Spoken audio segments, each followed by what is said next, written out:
Yes, here we are. We are live. Thank you very much for tuning to Benney Babbles, the podcast. This is where me, Benny, babbles to people and you listen. So, yeah, today, I'm going to be babbling to a very interesting chap. Yes, here he is, Div. Oh, look. Caught you on the red wine then. Yeah, it was always going to happen, wasn't it? This is David Richardson. Now, I know Dave because we play music together, or of some sort.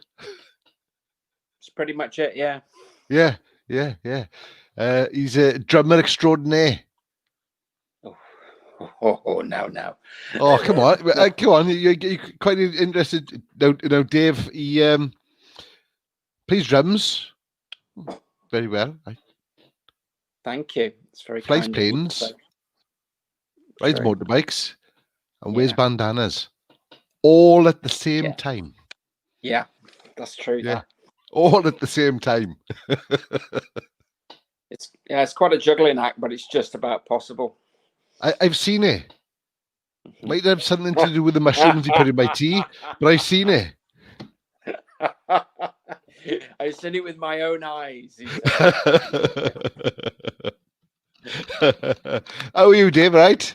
Yeah, I'm sound, mate. Yeah. Yeah. I've had a nice day today. Not done too much today. Been for a bit of a walk with the dog and the missus, and eating pizzas. Done a bit of painting. Done a bit of this. Done a bit of that. Just general bits and pieces around the place. Nothing very exciting today, to be honest. So but, when you say painting, now is it painting? A young machine in a wall? No, it's not art. Like painting walls. Yeah, painting walls, right? Yeah. Now, if you want art painting, then my wife does art painting. She's good at all that kind of stuff. Me, I am like stick man drawing level. Right. Okay, we're talking to the wrong one. Yeah. Andrea, get on. Swap, change that name quick. No, you got the wrong fella for art.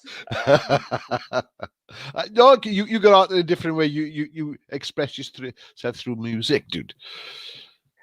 Well, I try to. I think music is the best way to communicate to normal human beings on an emotional level that you can.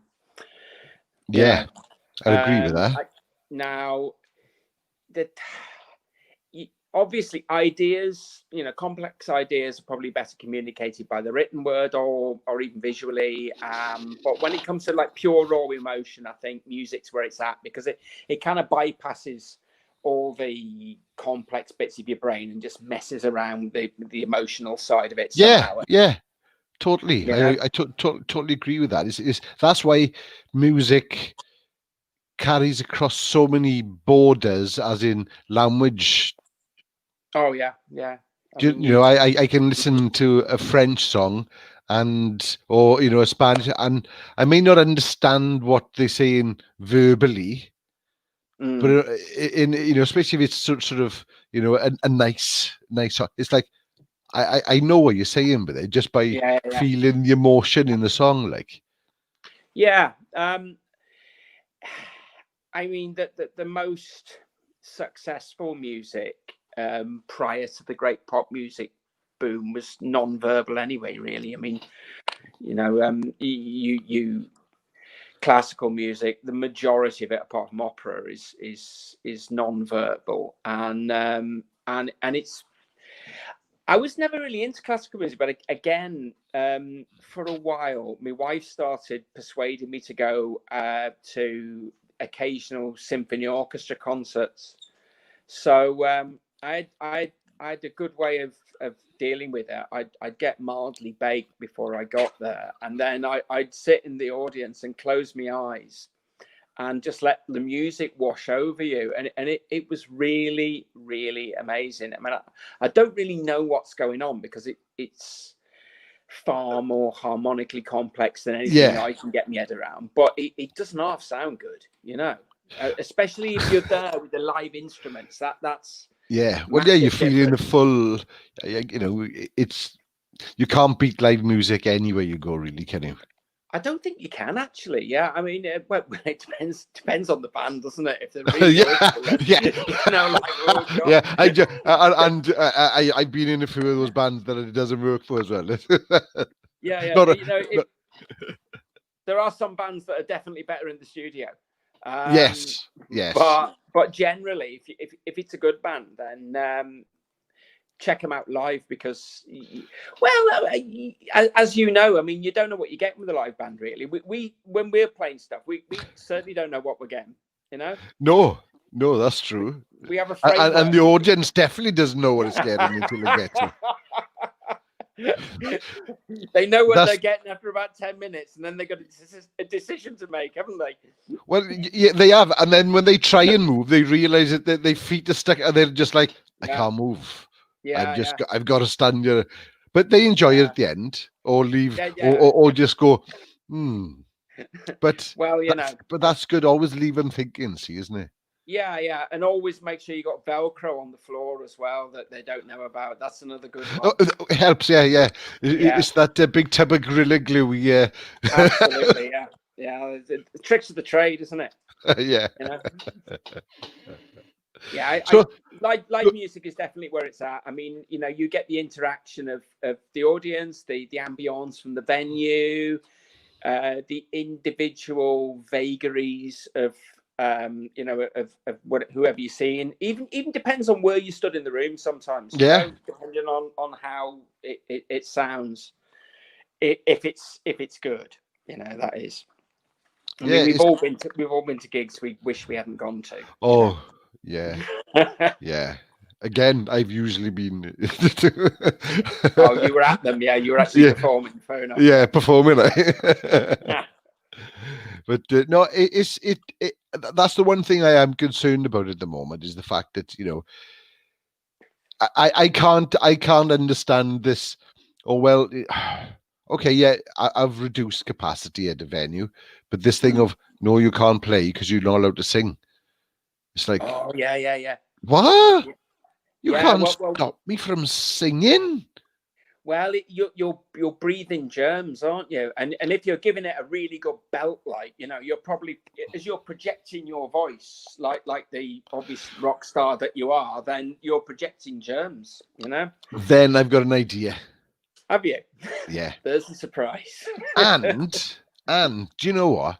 It might even make a better performance, especially if you're singing live, right? Yeah. Is put them all in their own little boxes, like. What the audience? No, yeah, yeah. No, put the band in it. Right. Yeah. I mean, it's kind of doable. Might get a bit warm for the drummer, mind. He can have a fan. It's the only fan the drummer's going to have. But it's a fan, isn't it? Yeah. He's just going to have to deal with it, isn't he? Yeah, Yeah. I don't. Well, they do it in recording studios to a degree, don't they? I mean, they isolate. Exactly. A good recording studio will isolate the drums if they're playing together, because it'll bleed over everything. And same with the big guitar amps if they use those and everything.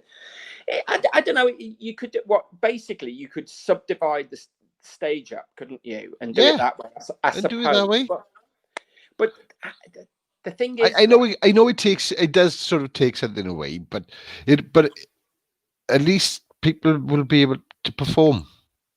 It would have to be perspex, wouldn't it? Because you'd have to be able to see what people were doing. Of course, yeah. Quietly on a cymbal, pretending to play, but really keeping everybody in time like a metronome. That's no good if I'm inside a black plywood box, is it? No. It'd have to be like a perspex, just so everyone gets to see the whole thing, and easier to wipe down, obviously, for the next band. Yeah. That's. I've thought about this. So I'm looking at Dragon's Den now. So anyone out there that wants to invest in the perspex stages, get in touch with us. We can. Isn't it? It's that. It's like a perspex hive. Yeah. Because I was something that I was talking about there's the gig that's on in Yeah, Jack's yeah, now, and they are, it's everything's having to be still social distancing and all that kind of thing. So yeah. it is going to be a bit difficult. And I was thinking, wow, this is no wonder it's going to be difficult for live things. But I'm thinking, well, hang on a minute, no, it could be done with if you had like your own little cubicle. The band, if they can infect each other, I'm sure they'd be happy to go together. And so Yeah, it's yeah. like Well, all it's the just bands have keeping it rehearsed from the together, haven't they? audience. It is, isn't it? The bands have rehearsed together already. So Yeah. wherever they've rehearsed, the chances are that they have breathed in each other's sort of germs. Germs to some. Yeah. So it's more of a band to audience. An audience to band, I suppose. Yeah. So you could just put a big windscreen in front of the stage, couldn't you? Or Yeah. something like that, maybe. I don't know. They used to use chicken wire to stop people throwing things in it. So, at you, like. So why just not use Perspex to stop you? So they can't spit at us anymore, like. You could do it. You could even do it just with right. I'm going to get engineering on you now. You could even do it with some form of an air knife. If you've got a very thinly directed, I tell you what, this is a strange podcast now, isn't it?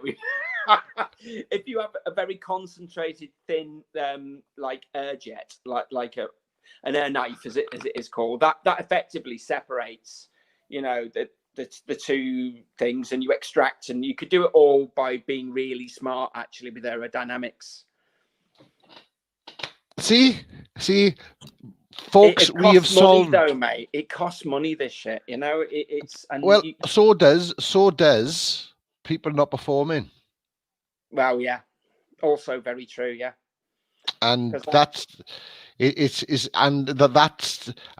probably costs more money in the long run, people not performing because people are at work and everything like that, than it would be to actually produce something like this. It's especially for the bigger venues, they could obviously easy. Yeah, they could easily do it, and they could probably do it tomorrow. Smaller venues, yes, but Perspex for the smaller venues. Perspex boxes for the drummer. Yeah, because he's obviously the major problem here. Well, he travels around the world. He flies around the place.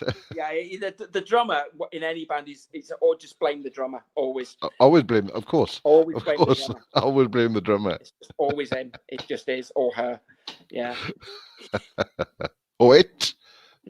Yeah, I mean, I think most drummers are only allowed in bands because of their ability to carry heavy objects. So it lessens the load on everybody else in the band having to carry their gear around. Especially the singer. Well, the singer gets. He's such an hard work man, isn't he? Honestly, he gets the easiest ride. Well, yeah, he's gonna. Everyone just thinks. Everyone just thinks that all a singer got to carry around is a microphone and a lead. Just think of that ego I got to carry as well.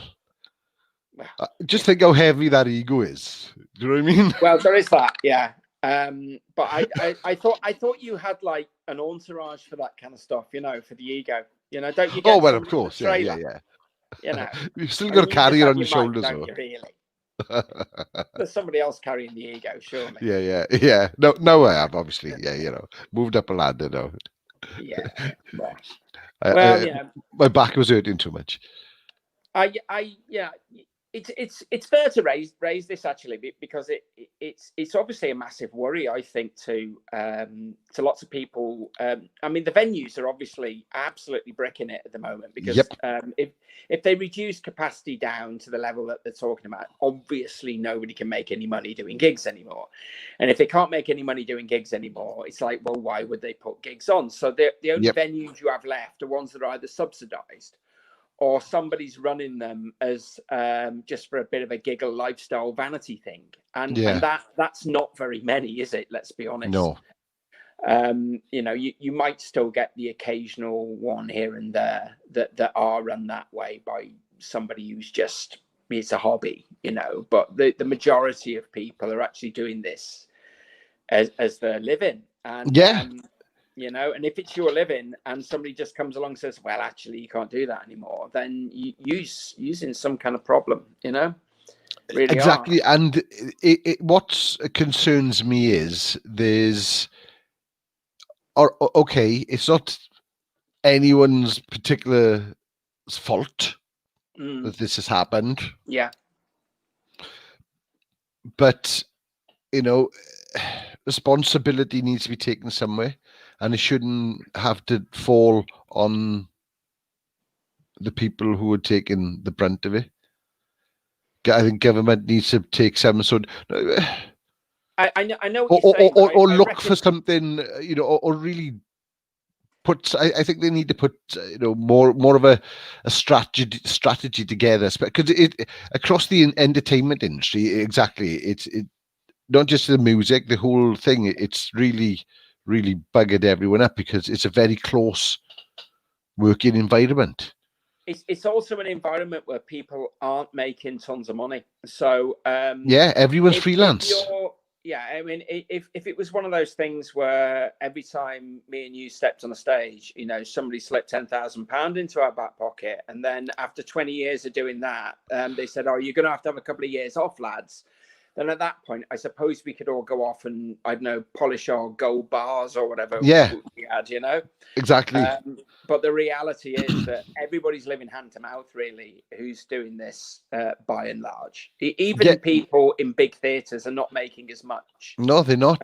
As you might think, and as a consequence, there's not a lot of fat to trip into, really. And I mean, I'm surprised that, I guess the furlough thing has been a real lifeline to some degree, because it hasn't completely collapsed overnight. But I mean, it can't be far It off. can't last forever. No, it can't be No, far off. it can't.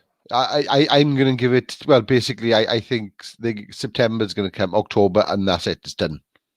Yeah. I think they're going to announce in the next couple of weeks that it's ending at the end of September, because it just can't go on. I couldn't even get that. No, So, no. do you know what I mean? It's well, I have to go try and don't go really back have to an work. answer to it, to be perfectly honest. It's like a lot of things, isn't it? It whatever is. you do is wrong. So It is, and it just needs. I think it just needs to sort of. I think that I don't know if they're afraid of looking at it, or it's just not important to them at the moment, or whatever. They've got other things on their plate. But I think there are certain, especially not so much music side. You got all these record companies that are supposedly, that make billions out of the artists. They should be doing something for artists. And it's the same as, what the record labels doing things for artists. I know it's ridiculous. I said, but that'll be but they will be remembered because, as you know now, you don't really need a record company to. But so if they wanna survive, they need to step up and do something. So to try and invite these people back into their lives. I think the record companies' days in the sun are well behind them now as well, though. I mean, they well, they're just living off royalties now, aren't they? Culture's moved on a little bit. I mean, we've had this conversation before now, haven't we? Oh God, yeah. And the reality is that when I was 20 years old and drumming in some, local band with no publicity and no record label and no nothing, all we really had going for us was 1 hour's worth of music we'd written in a lot of frilly scarves. We could make a poster, whack it up, like 20 or 30 of them around town, and pull in north of 100 people, maybe 200 on a good day. All of whom would pay in on the door, and that would keep the band going for another sort of months. It would pay all your rehearsals and everything like that. All good, because nobody had anything else to do. It was either stay in, get bored drinking pints at the pub, or you could go out and check go a band to a gig. Yeah. And now these days, I mean, I've got 2 kids now in their 20s, and one goes to a gig every blue moon, and he goes to more gigs with him playing than actually watching other people, to be fair. Yeah, I do these days. Yeah. Me too. Yeah. So he does go to the occasional gig. The other one, and she's a singer, but she's between work and all the other things that's going on around the place, and the fact that her friends aren't really gig going people. She just never goes to gigs. Every now and again she go, "Oh, tell us a good gig to go to, Dad," and I'll go off and I'll go, "I think you'll like these," and she'll go off and go, "That was brilliant," and then nothing will happen again for another sort of like 4 months. So it is a bit like pulling teeth at times, with they're all gaming, aren't they, and stuff, You're right. As you said at the beginning, they've got plenty of other distractions now. Yeah. Back when we used to do all that kind of thing, there was nothing else. It was go to the local pub, and then sort of, I suppose, a disco sort of turned up then for a bit, like. Oh yeah. Yeah, the number of times I have heard Blue Monday at a disco in the 1980s, I think it's 10 to the power of something, Yeah, always, yeah. Go to a disco and listen to various things, and Blue Monday, it was always on. Yeah. Guaranteed, no matter where you were. Well, yeah, especially in the north of England, as you can imagine. You know what I mean? It was like, yeah, I suppose, yeah. There's probably a law. You the had to play. Get a license was you had to play Blue Monday. Hang on, it's 9 o'clock. It's quick, everyone, Blue Monday. A guy with a clipboard ticking it off. Yeah. Blue Monday tick played. Yeah. At 9 o'clock up north, if all the nightclubs open their windows at the same time, all you hear is Blue Monday being played in unison. Absolutely. You could hear that all the way from Liverpool right the way through to Sheffield, probably. Just like that, all in phase. Oh, yeah. Oh, don't die on me. No, don't. Oh, no dying on air. No. Tommy Cooper. Well, he did it just like that, didn't he? Anyway, he did, yeah, he did. Yeah. And Eric Morecambe, wasn't he? He was another one. Yeah. Did Eric die on stage? Yeah, he died at the Rose Theatre in Tewkesbury. That's right. It wasn't on telly, but it was on stage. Yeah, he died at the Rose Theatre, and another one who died on stage. So this is a good topic. I've died on stage loads of times. Is Mick Farron, right? You might not know who Mick Farron. Mick Farron was the frontman for a band called the Social Deviants, who were like the first British punk band in a way, mostly because they were really bad at playing music. And Mick Farron was really bad at singing, but he was also like the editor of The Enemy and things like that at the time, or International Times or something. So he was a bit of a mover and a shaker, and a bit of a countercultural dude. So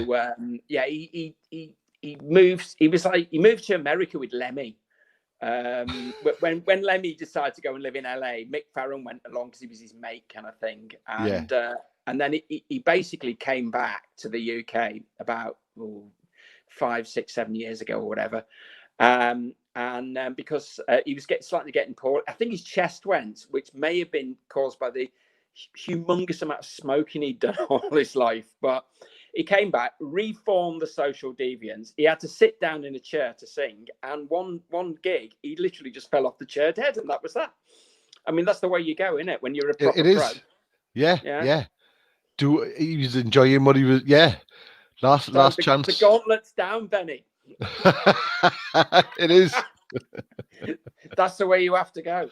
If Joanne, that is the way I want to go. Doing what I love doing. Yeah. Absolutely. Go for on it, stage, in front of everyone. Just like, and then bang on. Yeah. Yeah. I fall over quite often. It's just, boys, he hasn't got up yet. Check on him. Yeah. I don't think drummers die on stage. I think drummers have got good cardiovascular sort of stuff, haven't they? I'd say drummers must be the fittest members of the band, really. Because I would imagine so. You've got to be, because every drummer I know is slight in build. Apart from me. Oh, you are. You are. In build. You are. Am I? Yeah. The only time I'm slight in build is when I'm in a hole of mirrors. mine. I have new glasses. So Fair dues. Yeah. no, come on, you're a huge guy, are you? No, I'm not huge or anything. No, and But you know what I mean. But but no, you got good upper body strength. Thank you.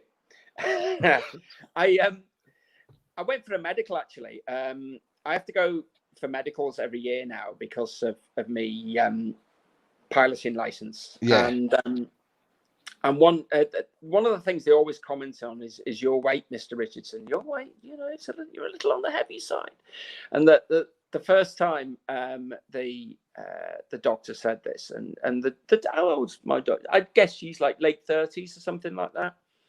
And she's very charming and everything. And it says, you appear to be in very good health, Mr. Richardson, except your weight's a little on the high side. And I just said, yeah, but it's all muscle, like that. And I thought that was really clever. And then as I walked out, I thought, she's heard that so many times. Yeah. Oh no, I've probably got a black cross on my medical now, and it's sort of like health really good, but he's a knobhead, Well, it could have been worse. You could have just said, sorry, I'm hung. No, I can't deliver. Yeah, she's seen it because of that freckle head. She know I'd be lying. She could do the cough test, couldn't she? Say I had to do the cough test and check. You never make a promise you can't keep. Yeah. However, you hang on, let me cough. Oh, yeah, you're carrying a bit of weight there. Yeah, it's not taken long to get down to this, has it? No, not at all. No. Yeah. So, how have you coped during this lockdown? Did you drink a glass of red wine? Really busy. Yeah. What I did was all the jobs around, because I'm stuck at home. I can't go anywhere or anything. So all the jobs around the house that I've been putting off since the dawn of time because they're so horrible that I don't want to do them, I did them. And that's why, because if you remember, in the middle of it all, I was crippled because my back went. Yeah, yes. Remember that? I couldn't stand up, I couldn't walk, I couldn't do anything. That's because 53-year-old me was doing the kind of work that 23-year-old me didn't want to do when I was 23. Right. And I just thought now is the time when I do this. And I thought, no problem. I'll start off with the roofing. So I re-roofed part of the house that needed doing. Yeah. And I rang up the scaffolders and said, I'll get some scaffolding. They said, we can't do scaffolding, COVID, like that. So I ended up re-roofing half the house with no scaffolding, going up and down ladders and all that kind of stuff. And I just bollocks me back doing it, like really, really badly. And well, no, that could have happened. Yeah. So I did like 6 weeks roofing, and then I did another 6 weeks being crippled, lying down in agony. So that killed quite a lot of time. I'm not laughing, honestly. And I got the best thing about it all was I had to do physiotherapy without meeting the physiotherapist. I've had to do for my shoulder. I've had to do exactly the same. Yeah. It's like all over the phone. Gonna do this. Yeah, that's the one. Yeah. They said about right. Do this. Does that hurt? And it's sort of, and he said, yeah, it does hurt. How much does it hurt on a 1 to 5? And it's sort of like, is there a scale for hurt? I don't know. It just hurts. It just hurts. Yeah. It just hurts. And well, do this, do that, and I got a load of exercises in the post. She posted, like the proper roll mail. All this stuff turned up. Oh, do this through the post. Yeah. Why had mine emailed to me? Not that technical, mine. They didn't want to pay for a stamp for me. Look, you're having everything via email. Yeah, it's like giving you exercises to like walk down a ladder 6 foot and back up again, so that when you die, you can do it yourself. That kind of stuff, isn't it?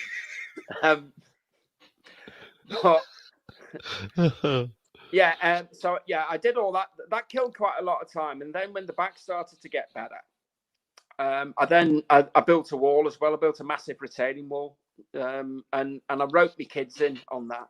And I also roped my wife in. My wife was on the wheelbarrow.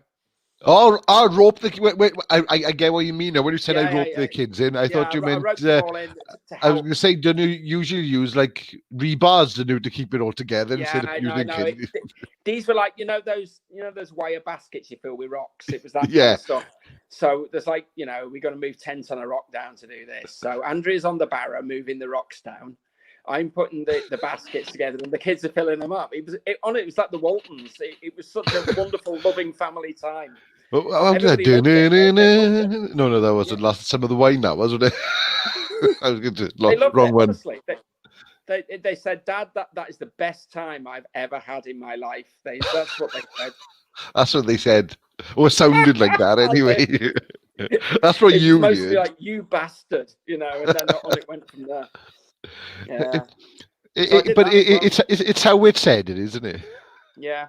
It was said with affection. Well, yeah, they love it really. And it's good cardiovascular exercise. When you can't go very far from home, you've got to find ways of exercising at home, and moving rocks is a pretty good one, I reckon. Yeah, it is. That's my tip for family unity. Let's move rocks together. Yeah, the family that moves rocks together stays together. There we are. See, that's why nobody got divorced in the Flintstone days. Absolutely, there was no Stone Age people ever got divorced. No, exactly, because they all moved rocks together. Yeah. Yeah. And made their own wine. Yeah, that was it. It was like, I'm feeling unappreciated in this relationship. Well, why don't we build Stonehenge then? Yeah, cool. That's how it went. We've worked it out, but we've worked it out. That's actually what Stonehenge is. It's just a gigantic monument to marriage guidance.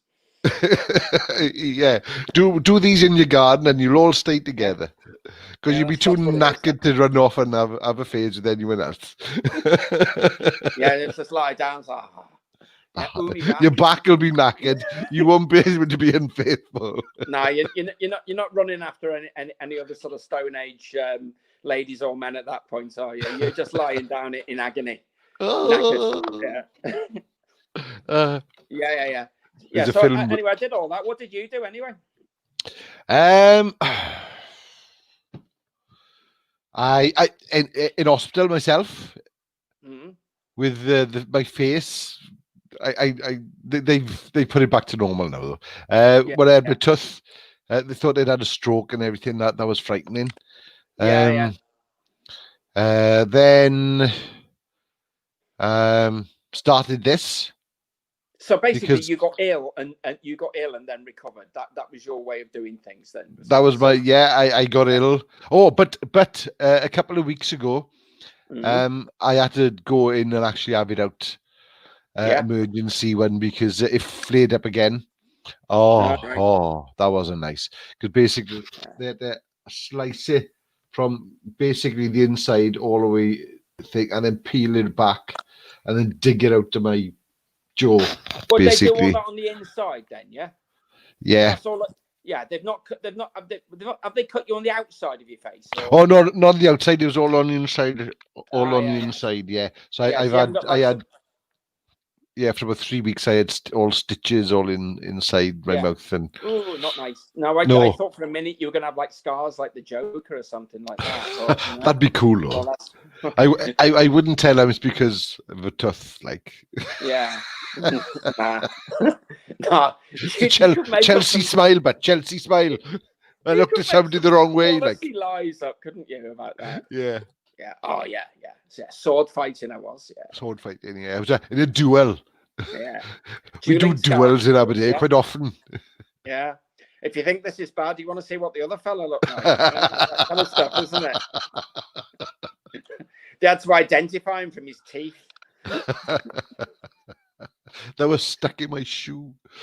Indeed, yeah. Yeah, there you are. Yeah, I'd have gone for that. It's almost worth having the scars now, actually, isn't it? I'd go and get them tattooed in, couldn't you, or something? Yeah, why not? To paint them on every morning. Yeah. So we've all been ill because neither of us are as young as we used to be, and we break now, don't we? Yeah, we do. Which is Too, a far, bit of a far, drag. far too often. Yeah, but Far too often. Well, Especially when you think, go on. Yeah, I've decided now. I mean, right, when my back was really, really bad, I actually had a conversation with God. That's how bad it got. And I Wow, said, what tablets were you taking? no, none. Well, ibuprofen I was taking, but I was sat down in this chair, like with all these cushions, like holding me in the right position, and I said, "Dear God, if you let me back get better, I promise not to charge around like a complete knobhead who's 21 years old anymore. I will attempt. I will be sensible. I will be kind to my body from now onwards." And then slowly, my back got better. Now, I'm not saying that it was as a result of the conversation, but it might have been. It might have been. Yeah, a deal's a deal. A deal's a deal. I'm a man of my words. So I am now attempting not to be quite, because you know I'm quite a chargy, aroundy kind of a guy. Yeah, you have noticed. Yes. I am not one of life's laid back people. No, and I've been on the back of your motorbike. Yes, you have, and I was going quite gently then. I thought. You were. Out of respect, because I mean, you can't scare people, can you? And I've got to stop that. Really, I've just got to stop being a dickhead, and because I am a dickhead, and I need to stop that side of things. Really, become more zen. Yeah, a little bit, and just act my age and not my shoe size a bit. So, well, I see. No, I don't know, because age. This is something. Age is just a number, really, isn't it? It's how we feel. No, I get what you're saying, because my body is feeling it. I've for the last 3 weeks, these 3 fingers are numb. All I got is tingling in them because I've got a trapped nerve somewhere in my body, and it's not painful. It's just fucking annoying. Do you know what I mean? Yeah, it's just annoying, and it's like the first 2 weeks I was like, it's all right, I can put up with it. I spoke to the doctor. They were like, "Try it, all right, okay, nothing really we can do at the moment, all right." But now it's come to the point now. It's like it's getting me down now. Yeah, because it's taking my concentration away from other things, because I'm going, oh. And fingers are useful. Exactly. I nearly, I almost, if anyone had been there, they probably would have been funny, but I almost had a sort of water bottle incident, because I'm either not holding on to things strong enough, or I'm gripping it too hard. And a water bottle, took it off, picked it up, and I basically squirted it in my own face, like, because I was like, how did I do that? I was an idiot. But then it's like, oh right, it's because I've of lost that. the ability to do basic things now. Yeah. Which is intensely irritating, isn't it? Yeah, it is. Intensely irritating. It's not just a bit irritating. It's intensely. It is, and it's like, oh right, okay, I can't do that anymore. So I know I've got to start looking after myself. My cholesterol, I found out in hey, have you got cholesterol? Is it? Have I got cholesterol? Right, this whole podcast is now just turning into 2 old men moaning about their bodies, isn't it? It is, honestly. I got where's my I got tablets, beer. Oh yeah. It's like I have now mine checked, and I'm not my dad had really bad cholesterol, and they reckon it like goes down the genes, doesn't it? It's like a hereditary thing to some degree. Yeah. He had cholesterol so bad that the doctor would sort of whistle through his teeth when these results came in, and then I had a row. Did you? I had a row. What, did he shout at you or the other way? Basically, they picked it up when I went into hospital. They came in, they were like, all right, you're okay and everything, but Mr. Benney, I need to talk to you about, your cholesterol. It's basically through the roof. And I'm like, Can't see how. I eat quite healthy. There's a lot of salad on kebab. There's not salad on a kebab, exactly. I have salad most days. What are you talking about? And it was something like, it's something like 12 or something like that. It was supposed, and Shit! yeah, it That's was epic. yeah. So Yeah, I was mine like, about 10 or something like that, you know? and I was like, oh, right, okay. Right. So I've had to, Wow. I've started cooking for myself, like, Yeah. again. Yeah. And I'm enjoying it as well. Because it's like, oh, right, yeah, I'm enjoying the food more, and I'd eat it all as Yeah. well. I'd waste if, I was living on takeaways. Yeah. Well, I mean, that's the thing, you see. I mean, if you do eat shit food, after a while, it does have a cumulative effect, doesn't it? You know, Mm-hmm. and it doesn't have an effect over like 6 months or 12 months, but over like 5 years or something like that, it does start to sort of slowly build up and have an effect. You know, It does. Ditto exercise is the other one, isn't it? I mean, I count drumming as exercise. So, because it is well, I sweat exercise. a lot when I do it, so you know. No, I used to be quite fit, and I used to exercise a lot, but over the last, I don't know, 5-6 years, really, I've just gone from exercising every day to doing jack shit. And too lazy to even go for. I used to go for walks on a daily basis, especially when I had my dog.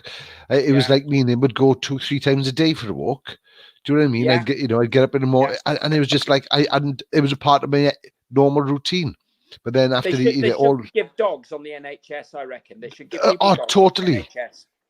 Like because a dog's not a dog makes you go out. You know what I mean? Because the dog's going to wreck your house if you don't go out. If you don't, and like I got a cat, and I tried it with him, but I kept falling out of the tree all the time. Like, here we go. More dangerous. Like,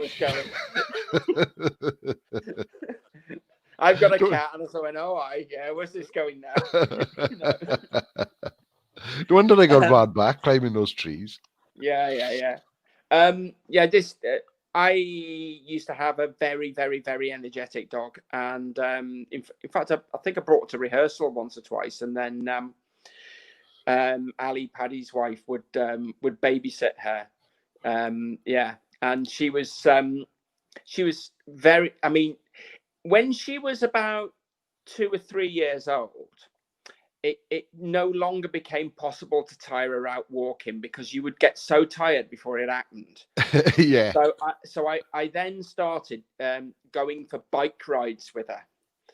And then that way I could keep her running for a long time. And I learned 2 things doing that. Number one, that the top speed of the dog was 28 miles an hour. Because I timed, which is not slow. And this is not a greyhound. This is a shepherd, you know. So she was really fast. And the second thing was that it took 12 miles to tire her out to the point where she would start to slow down, and 16 miles to fully tire her out, and that was non-stop running. Right? Oh my God, I can't believe that's bonkers. Can you imagine how fit I was back then? That was that. And if you didn't do the bike thing, you then have to do like. Can I just state something? He's talking. You're talking about a push bike, you are, new. Yeah. Not a motorbike, right? Just for anyone at home thinking, he's what? He made the bloody dog chase him on a motorbike. No, it's not a motorbike. It's a push bike. It's a pedal I know he bike. said at the beginning he's a motorbiker, but that would be funny to see. I'd like to add that she had a high-vis jacket on as well, for safety. And we used to do this mostly on like tracks and trails and the occasional little tiny country road, but it got that bad, you know. And but you get out and you exercise it, and when the dog died, I think I put a stone on, you know. Yeah, it is. It stopped me from walking. I used to do Brecon regular because I could basically take him anywhere. He was such a well-behaved, dog. I could take him anywhere. So I never had any fear of. So I don't want to, because he would just So he did go everywhere with me, and Yeah. I said we'd go. So we could go out for the day. I could take him at Brecon, and then go into Brecon himself, and he could still come with me, and I could go and get my Yeah. chips as well, and Yeah. I didn't have any worries. So it was just we just walk. You should love walking, and then you just stop. Yeah, so it's the best thing. It's like having a permanent best mate with you, really, isn't it? And Yeah, you just and become they don't become a answer double. back. Yeah, Yeah, yeah. it's basically like having Penn and Teller, really, isn't it? Very much so. Yeah, yeah. It's Morecambe without Wise. Yeah, but they such good. Yeah, I counted him as my best mate, like Yeah, because he knew more secrets. me I used to too. tell Yeah, him everything. yeah. I have to be honest. Most of the time, I spent trying to stop her doing things. Because she was just like it was like having Super Dog as your mate, and she would just do the most astonishing things like all the time. I mean, she could get through a 5-bar gate without stopping running, for example. I've never seen another dog do that. She'd run up to the gate, hurl herself at it, flick sideways so her legs were like that way, go through between the bars, flick the other way, and carry on running. Oh my god, that's awesome. Things like that, and usually because there was a rabbit or a pheasant or a squirrel or something on the other side that was about to get a very, very bad shock if it was lucky. If it was lucky. So yeah, and I'd be saying no, behind that, but that's the thing. If you get rescues, you get what you get, don't you? And exactly, and that's like Mr. Fisher. I had him 12 years, and rescue. I had him from. I wanted. I knew what I wanted. I wanted a boxer because I'd love boxers, but I'd never pay for a dog. Yeah. I'd never go to because I just don't. So it was. I searched everywhere to see if I was thing, and he found me in the end, and I was quite lucky because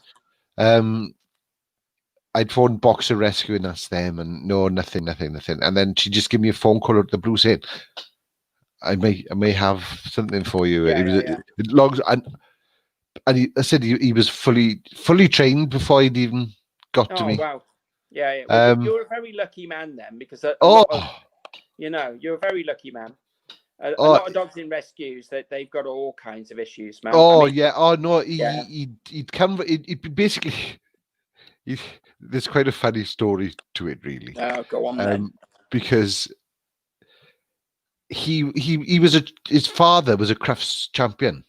Oh wow. And his grandfather, and he came from quite thing, but the breeders were the husband whose dogs they were, kind of thing. Their husband and wife had their own dog. He'd had an affair. So she give his prize dog away. What, to you? To me. She phoned up the rescue centre and said, "Look, I got this dog that needs rehoming." Yeah. And I want my husband to be pissed off. And I want my husband to be pissed off about it because he was worth a fortune. We got just the man for that. Yeah. Yeah, and it was me, and I had him, and like I said, he was. Because I went down to the farm to meet it, and he came straight. They were all nicely looked after, fair play, you could tell, but he came straight to me. And that's he was just like a $3,000 dog, isn't it? That. Oh God, yeah. You know what I mean? Yeah, easily. A $3,000 dog, that is. Oh yeah, and I had his papers. I had to promise that I'd have him neutered. That's all I had to. That was the only thing. You have him neutered, so you can't breed off him. And I was like, I don't want to breed off him. I want him to be my buddy, not a cash cow. And and I said 12 years. And boxers usually 8 years is their because they have problems with their eyes and they go deaf and things like that, because there's lots of genetic problems with them. But 12 years, and basically, it was overnight. Fine one day, and just next day couldn't walk. Yeah. couldn't walk, Yeah. and then it was like sorries, and I was like, oh, broke my heart, as you can imagine. Well, But I don't have to imagine. We've all no, been yeah, there, you, haven't we, really, yeah, you know. Yeah, yeah, we've all been there, and it's a difficult one to, you know. My daughter's just got a puppy, which now I've heard may, stories about this puppy. which may or I think she'll come and stay with us to some degree. I mean, my daughter's currently sort of staying with us a bit at the moment because the COVID situation anyway, you know, and it's all Yeah, kind of a bit weird. But she's got a collie kelpie cross, which is like a working sheepdog, really, you know, from some farm somewhere in mid Wales. I don't know where exactly, but sounds dodgy and already. it's such a sweetie, but we've never had puppies, you see. We've always had like fully grown rescues, so this is new territory for us. Yeah, And it's like, it is just bonkers. It's completely yeah, bonkers, I can imagine. I can you know. imagine. And you're sort of like, now she's on with training it, so she's got it like, you know, sitting and doing loads and loads of stuff really, really quickly, because it's obviously quite a smart dog. Yeah, But it's got sherbet in between its ears, you know what I mean? It's just fizzing in.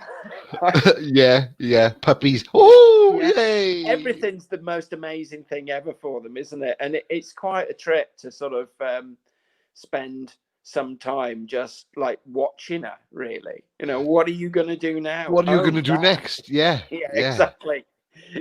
You know, and I've discovered a sock. That's the best thing ever, you know, and like that'll be hurled around everywhere, up and down the stairs and everything, you know. And yeah, Well, so so that's my nice. girlfriend's got two dogs. The cockapoos, Oh yeah. and how old are they now? I think they about got to be about 3, and they still puppies, really.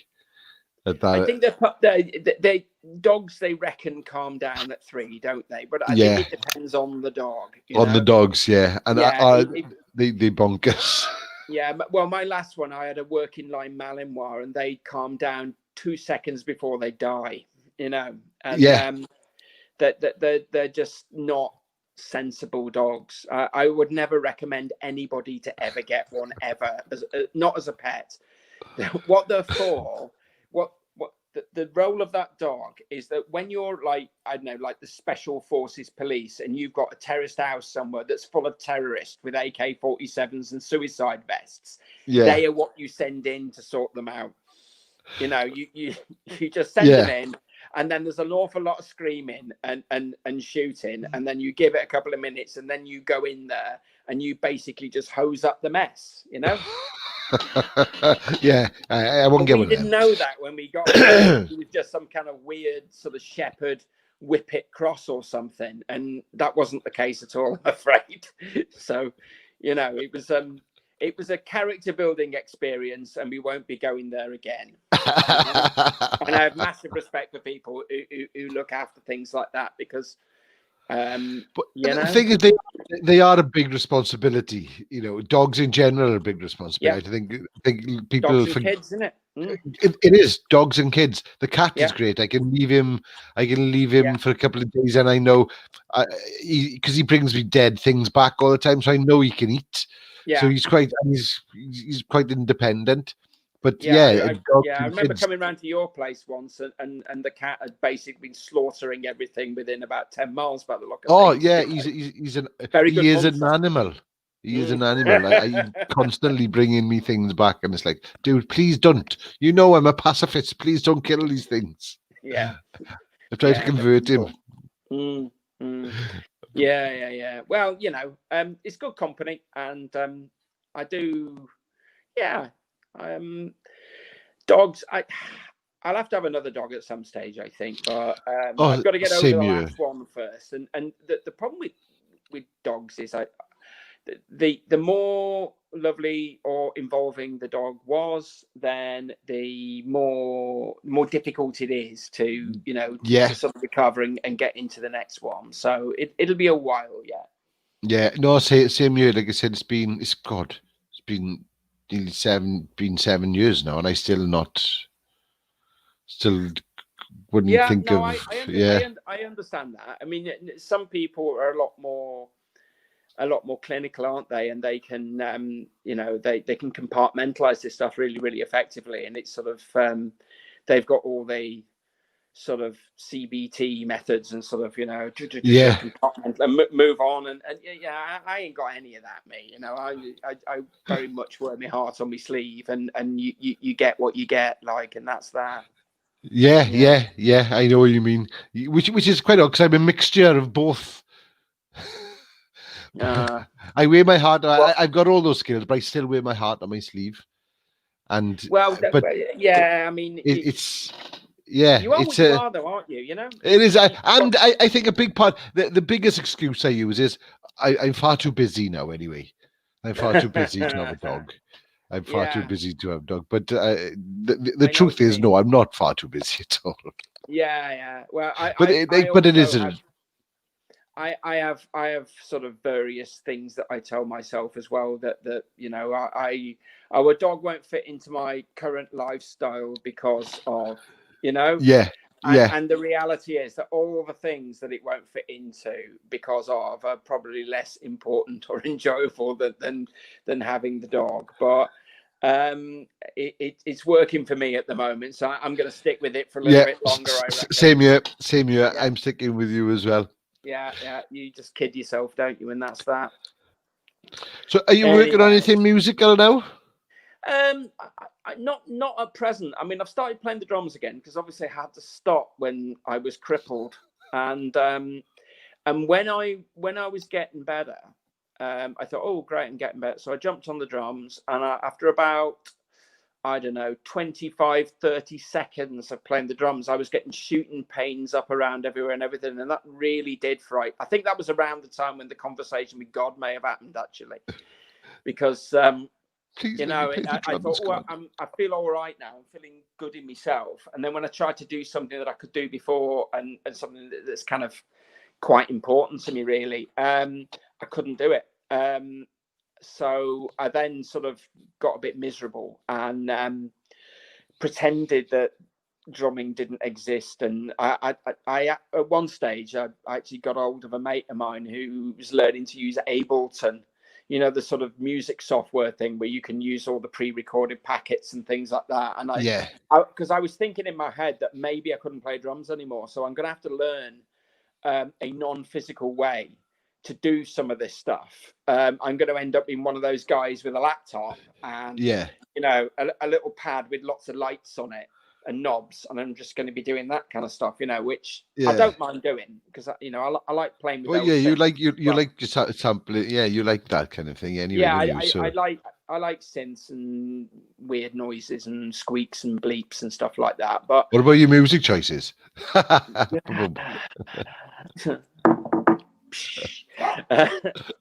Yeah.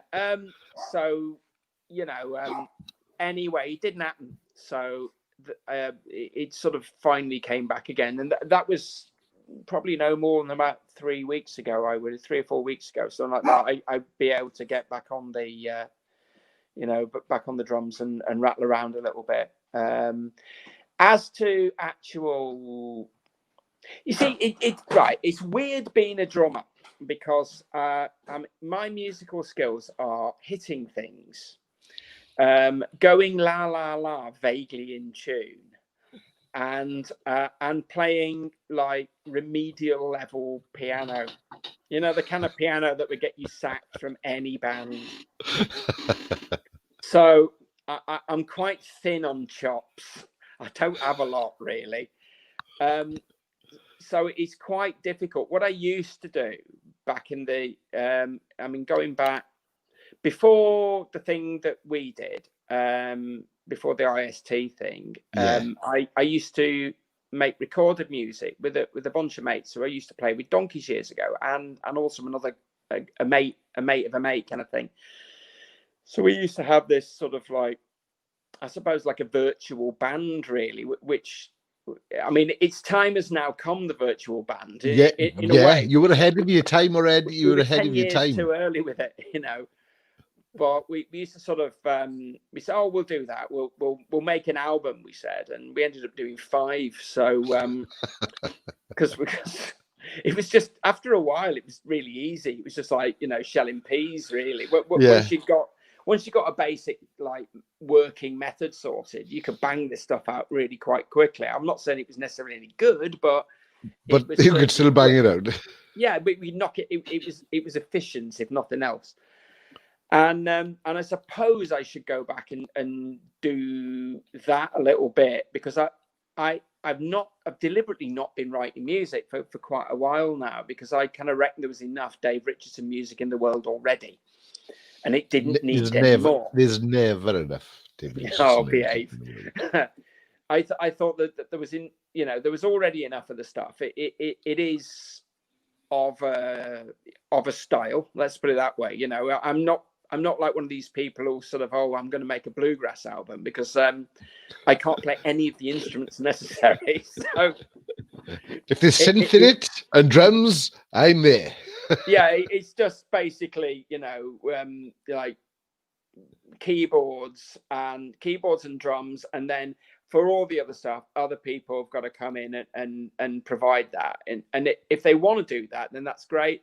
If they're busy and they've got other things to do, or they just think that what I'm doing is shit, then it's a lot harder. You know, you're almost into like chloroforming them like Mr. T, getting them on an aeroplane at that point. Yeah, chloroform, pick up that bass quick.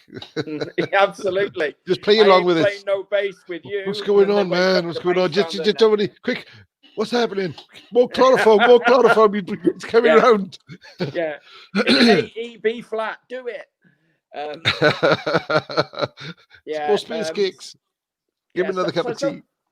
So something like that's quite possible, I suppose. And we've got the skills within the the previous band to do that. But to be honest, the whole point of what we did really was to play live. Anyway, because having become adept at churning music out, quite quickly, it's sort of like, well, I can do this till the cows come home, and I've probably got 20 people who listen to it or something, because everybody's doing this shit now, and so I'd rather play live to 20 people than spend weeks and weeks and weeks and weeks fanning around with a song to get to the same place, because at least, well, you get out and you're doing what a musician's supposed to be doing. Playing. Yeah, playing live, and as well, the song might not be perfect first, but that's where you learn, because it's like, oh, they didn't like that. Oh, they liked that bit in the song. Yeah, all right, okay, you keep that bit. It's about learning your skill, really, isn't it? Yeah, I mean, you also you get higher quality music, I think, if you put it into a band environment, because people will do better than you would do. With the material, and you get that band dynamic. When people start, because if you've got a band dynamic, people will start to play off each other, won't they? Definitely. And they'll start dropping off and allowing somebody else a little bit of space to do this. And me as a drummer, I get to see a lot of that, really, because my job, if in playing the kind of stuff that we were playing, really was to try and support what the other people were doing.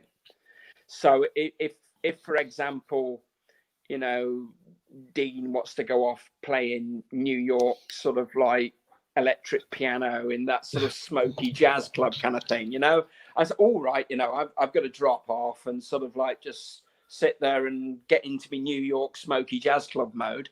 And then when that's something else, you know what I mean? As a drummer, you keep everybody in time, and you try to keep everybody in the same vibe, like, Well, that's why I used to watch you for my takes, like.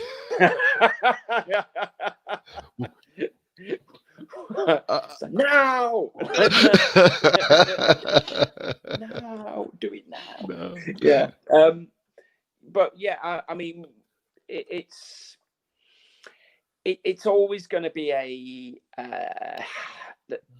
sort of a conflict, really, between being really, really well rehearsed to the point where everything is bang, bang, bang, and also allowing a little bit of looseness, freedom, you know, so that people yeah, can, if they wish to, go off and allow songs to evolve on stage. Because if you allow them to evolve on stage, they do get better, I think. yeah. No, definitely, definitely. It's because you that's where you find out whether they like it or not. You can play it yourself as much as you want and go, oh yeah, I like that. But Yeah. unless anyone else likes it, it's yeah. That's why I Well, only play my songs to myself.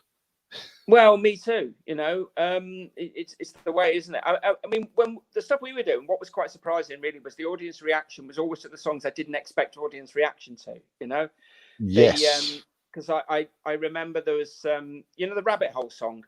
Rabbit Hole, yeah. Well, yeah. Well, I sort of knocked that one out, and I said, oh, we can't play this live. I said we can record it, but we can't play it live because it's too soppy.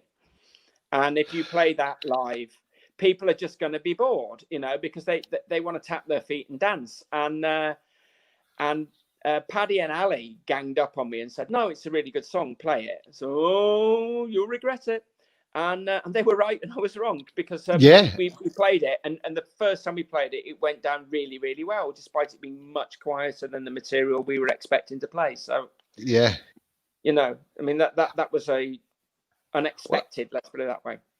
yeah. I think I was wrong with that one. I admit it. I was wrong. You know, I called it wrong. I underestimated the taste of the audience. And it's because it is a beautiful song, and yeah, I suppose you think, oh, nobody appreciates a beautiful song these days, but they surprise us sometimes and go, oh, hang on a minute. Yeah, I love singing that. I love singing that song. I think you may have to sort of to get the difficulty is to get an audience to actually be there in the first place, to sort of, you know, to experience it. You know, you almost have to sort of, like, again, we're back down to the Gorilla Glue, really. You know, if you can get them in there on false pretenses and then play some sort of like elegant music to them, you know. Well, there's another idea. Going to get punters in after we put this screen up. Do you remember how the Navy used to get people to join? Well, no, I don't actually. No, go on. What like press ganging them? You mean? Yeah. Oh, yeah. Now, oh God, I'm not hard enough for that, mate. You know, I mean. Oh no, that's obviously we'd have to get professionals in, like we get professional press gang. Once they're in there and they realise there's booze there, they're gonna stay anyway. That's how the Navy did it. You know, they press gang them. You got rum. Yeah. Go on, we'll stay. Yeah, we're gonna stay. They couldn't swim.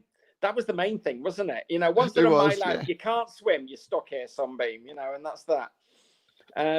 You could always put the credit cards behind the bar or something like that, you know, and like give them out at the end of the gig, you know, or whatever. There must be something that you can use as leverage on people. I think people are dying to get back into it. Really, I think I know so many people that are missing going to, you know, not only us gigging, but them wanting to go to gigs as well.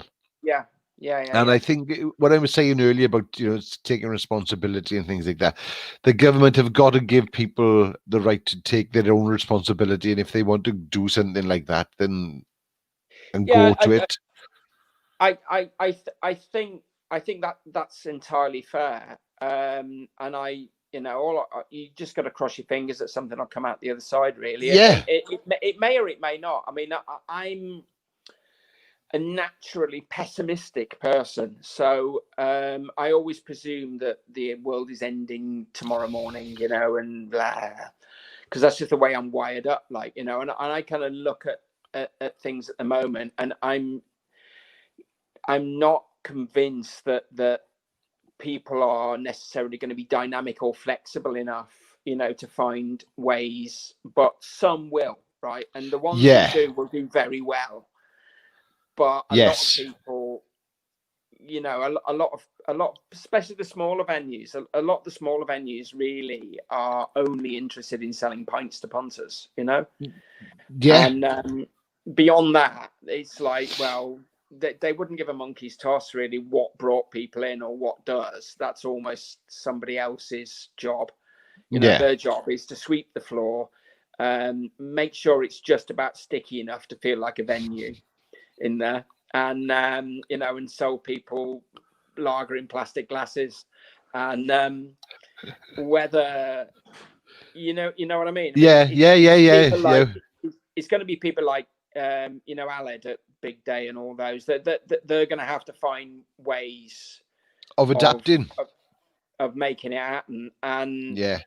and let's just hope they do, because if they don't, then well, I'm I'm back to making another 5 albums and nobody's going to listen to, you know. Well, I know that he's in talks with a lot, you know, different, because it looks like lots of them are getting together, because they've got to you know, sort of work together and come up with plans together. So I know that there are promoters working together to try and think. It's like Jackson doing this this COVID gig.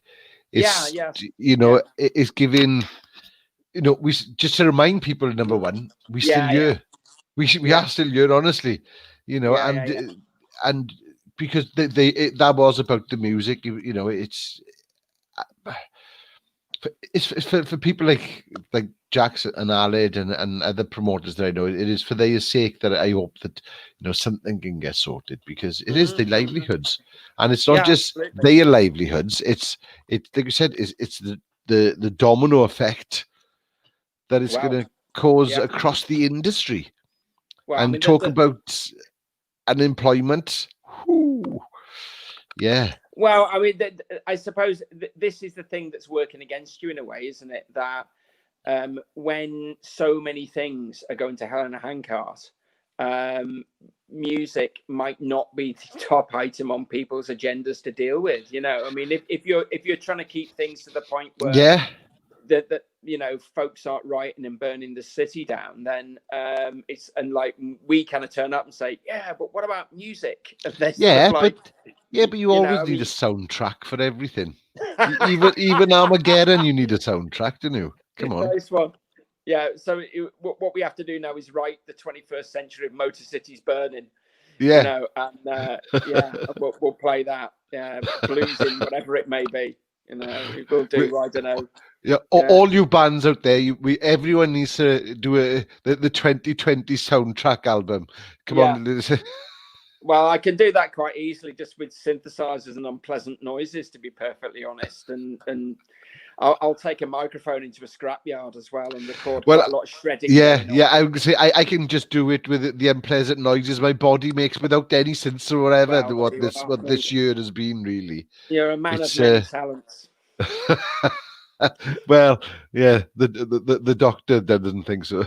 What? Well, yeah. Sounds like what? It whistles. Well, I mean, it's I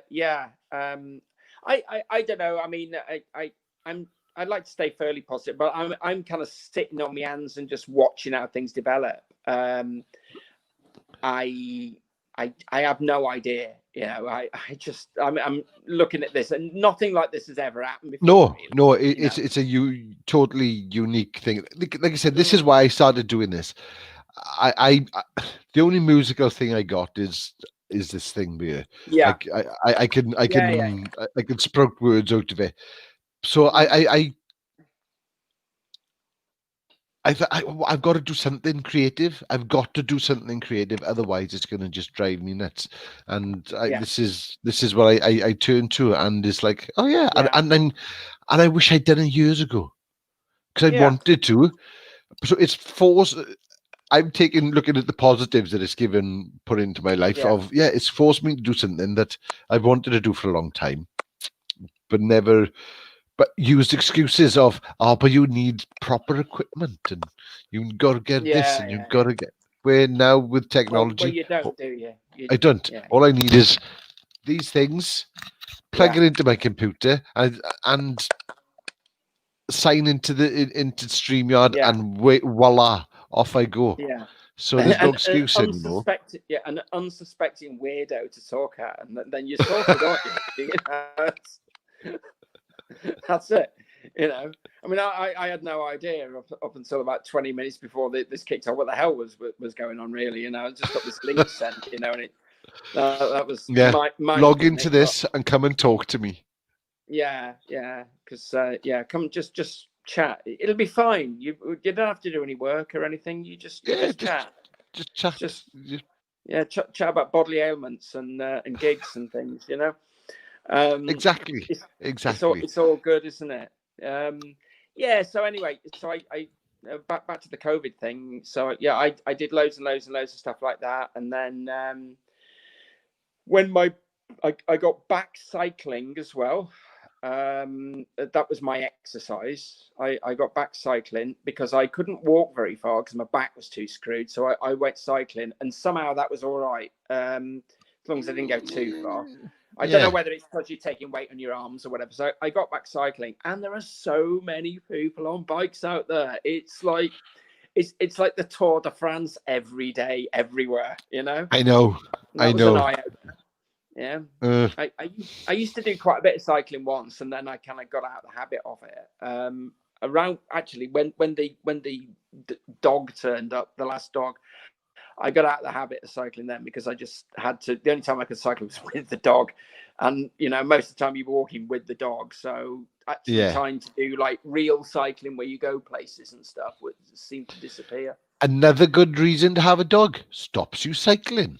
Well, there you are. It's just a win-win, isn't it? Really? Yeah.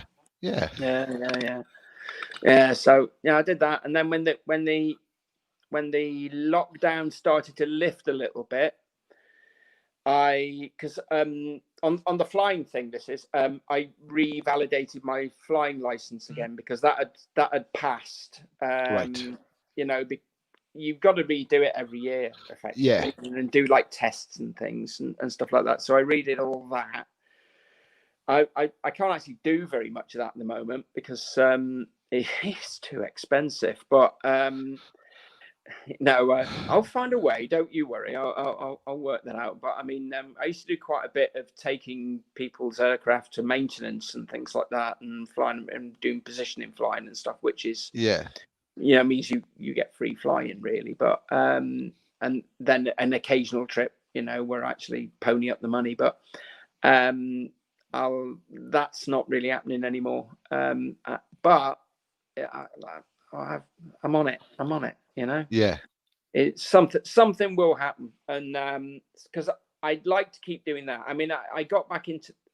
I used to do that when I was in my 30s, and then I stopped doing it because it was dangerous. And my wife basically, my father-in-law used to fly 747s for British Airways, and then he was in the RAF before that. And him and my wife mugged me, and they sort of said, we think you should stop doing this, and this is why. And they put forward quite a lot of impossible to argue with things. Yeah. So I had to sort of go, oh, all right then, and by that stage, I had my own aeroplane, so I had to sell that, which turned out to be quite a good thing, really, because it kept trying to kill me, and I was actually getting frightened of it, Yeah. I was like, do I want to go up in you today? Do I? Oh, go on, then. I built the thing myself, so I had a out of Meccano. Well, yeah, and the thing is that when you've built it yourself, you've built it to the best of your abilities, but what you don't know is whether those abilities are good enough. And you're only going to find out one way, aren't you? Yeah. The Wright brothers in their first plane. Come on, let's go. Yeah. So I stopped doing all that kind of stuff, and I only got back into it when I hit 50, really, because I thought if I don't do it now, I never will. So because it's quite difficult. It's not an easy thing to do, and there's loads and loads of exams and all that kind of stuff that you have to do with it and everything. And I thought, I know I can feel myself getting stupider now. So I need to, it's actually like, it's got to the point where it's possible to perceive this, it's not like I'm not just having a bad day here. I am actually definitely more stupid than I used to be. And so I had to go off, and I did all that then. And then I kind of, at the end of it all, I ended up with that, oh, I've got to do something again now, haven't I? And it's sort of, well, I'm not building another aircraft, because that didn't end well the last time. It didn't end well at all. Yeah. But anyway. Oh, hold on. Hold on a second. I need to try and see if I can plug that in somehow, or we're going to end up. Is that working? Is it not working? Yeah. I'm in low power mode on this phone. Oh, low power mode. Yeah. I don't know why. No, I don't quite I'm not really sure why it doesn't work in Safari. A few people have tried it that way. Like, it works in Safari on your phone, so it should really work with Safari on your computer. You would imagine so, wouldn't you? You would. So I'll look into that, because we did have trouble at the beginning with that, didn't we? Yeah, we did a little bit, but hold on. I'll see if I can work something out. You never know. If I do that. Well, we've been on an hour and 20 minutes. Is that how long are we supposed to go for? Well, we could go on till midnight if you want to. Jesus Christ, no! Make it stop, Dad. No, it all depends on how long you want. If we go on for we go on for as long as you want. If the phone's going to die on me, I reckon that's God's way of telling us to shut the fuck off, isn't it? Yeah. It's like, quick, drain his phone. Drain his phone. Yeah. He's talking about flying again. Absolutely. Drain his phone. Yeah, we've had enough now. Yeah, between Richardson and Benney, good grief. How much of the shit does the world need? Well, I'm gonna have to try and get the rest of the boys on. I can't see me getting Dean on. I can't see me getting. Dean, you can imagine this. Well, you get him on if you let him wear armor. Yeah. Just do it all in armor, and all he got answer to just. Yeah, absolutely. He'd have his helmet on, and then he could talk to you through the helmet, and then at that point, nobody would know it was him, would they? And it probably wouldn't be him. No. He'd probably put somebody else up to it, wouldn't he? He probably would, yeah. Like, you get. I don't think I'd have a problem with getting Adam or Paddy to come and have a chat. But Dean. No, I mean Dean, yeah. Tricky. Yeah, I can't see. And he can tell us about his magnet fishing as well, like, so. Is he into that? Yeah. He started. I noticed he put something up the other day that he bought a magnet and he'd gone magnet fishing. But when he'd thrown the magnet, either when he was putting it in or out, it got stuck to the bridge. Wow, that's a disaster. I thought it was hysterical. So I need to. I got to have a conversation with him about his magnet fishing. Well, it's weird. I was out with a mate of mine this week, and we were at this really old bridge. It looked about 300 years old, over the River Wye it was. And, and he started going on about this magnet fishing. He said, people magnet fish off these, And I said, what's magnet fishing? He goes, you find all kinds of stuff. You find guns, coins, because people who want to get rid of something, they go to the bridge and lob it over the side of the bridge, don't they? Yep. Like that. So, and I was thinking, oh, that's good. And then, I was mulling it over, and I was thinking, what can you do with any of this stuff that you find? If you find a bloody revolver or something like that, what do you do? I mean, it's been in the water a long time. You can't shoot it, and you haven't got bullets, I would imagine, and unless you're an armed robber, what are you going to use it for? Oh, I there's videos on YouTube where I watch people doing it, and they find the crazy hand grenades, guns. What? Oh God, yeah, they have found, honestly, safes. The stuff they find is like, what? Yeah. If you went magnet fishing and you come back with a hand grenade on the end, right, and halfway up from the water, you said, "Look, there's a hand grenade on the end of my magnet." You're not happy, are you? No, I'm putting my magnet back in the river. The You know, Magnus I staying mean, in the that is, river. you'd have to put it back in, wouldn't you, and phone up bomb disposal. Yeah, yeah, yeah. You would. Oh my God. And like your hours pleasant magnet fishing has now turned into 2 days worth of being interviewed by Special Branch or something like that. You know, I was Who magnet said? fishing. I like Who says magnet fishing isn't exciting?